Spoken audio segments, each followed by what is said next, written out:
The following trailer is rated S for spoilers. Space, the final frontier.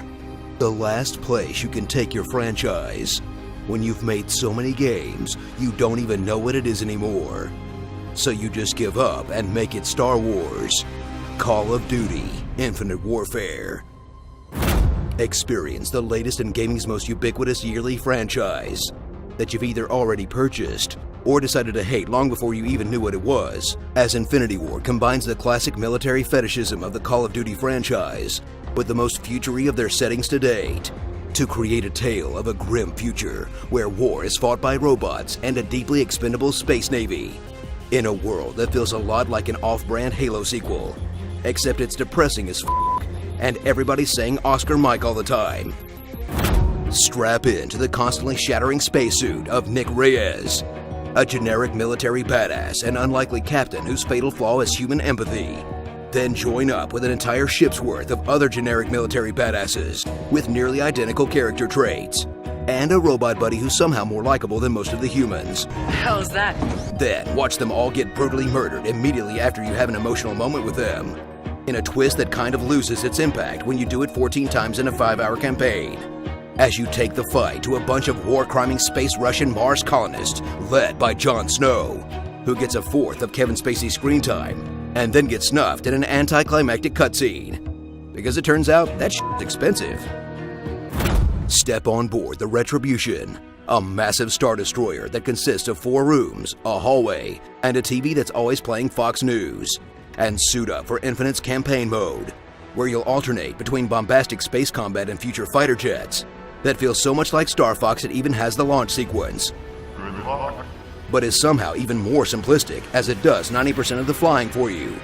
And COD's standard linear on-foot murder party, where you'll choose from a bevy of uncreative 2-in-1 future weapons and jump into either zero-G combat, which seems awesome initially, until you realize you're getting shot from everywhere and cover doesn't work, or the corridor shooting gameplay that you know and tolerate, spiced up with jetpacks, slides, wall runs, a powerful AI buddy, and robots that you must climb to destroy, which all would probably have felt a lot more innovative and awesome if Titanfall 2 hadn't just come out last week, but is still a pretty solid experience anyway.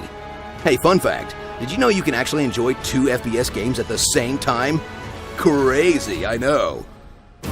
Once you've blasted through the campaign, get ready to get lost in the multiplayer, as it hits you with more modes and customization, and you carefully select your rig and faction and meticulously tinker with your loadout, then realize the gameplay is the same run around corners and get shot in the back style that it has been forever.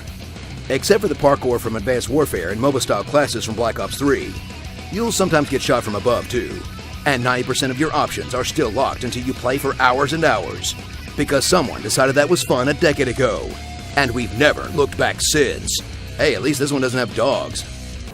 After you've had all the futuristic combat you can handle, stagger into Infinite Warfare's zombie mode, the perpetually popular Call of Duty side story that feels more tacked on than ever before, as you dive into an 80s theme park setting that has practically nothing to do with the rest of the game, where the grim seriousness of the main story is replaced by a wacky Zombies Ate My Neighbor's take on zombie horror, where you'll step into the shoes of the jock, the nerd, the mall brat, or a fake-ass LL Cool J, and blast your way through shambling hordes as you unlock more and more sections of the park.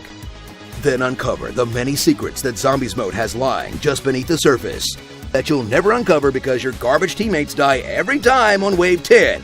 But at least you'll be able to complete the real objective, finding David Hasselhoff. Thank you, the Hoff, for your many contributions. So jump into your space stealth fighter with the metal album cover art on the side, and jet into a surprisingly solid entry for a storied franchise going in a new direction. Or don't and go down about the trailer some more or something, because nothing puts a multi-million-dollar franchise in its place like a bunch of dislikes on a YouTube video.